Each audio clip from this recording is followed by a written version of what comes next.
When she met her older husband, she admits her head was turned by his lavish lifestyle. But now, she's starting to get the ick, and the sex isn't great either. She's unstimulated, unsatisfied, and ready to bolt. But how can she leave the relationship without causing too much upset?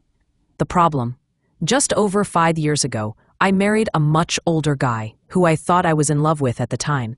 In hindsight, I was just desperate to leave home because I've never had a good relationship with my parents. He's a very successful businessman who at the time lived alone in a huge house and drove not one, but 3 fantastic cars. He's been married before and has 2 children not much younger than me, but they live in France with his ex-wife and he seldom sees them. I don't mean to sound shallow, but I think my head was turned by the fancy house and the fast cars.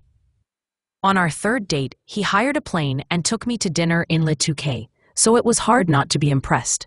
Sex has never been great, and he has a pretty unattractive dad-bod, so I'm not exactly turned on when I see him in the nude. Still, I've always gone along with it, and he has spoiled me so much that most of the time, I felt I was living the dream. Our wedding, which he paid for, was absolutely fantastic.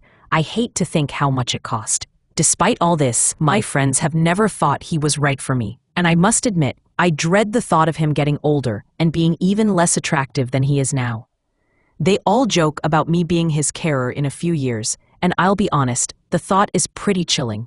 I'm always getting chatted up by guys of my own age, and although I haven't cheated, it's so tempting to get with someone young and fit.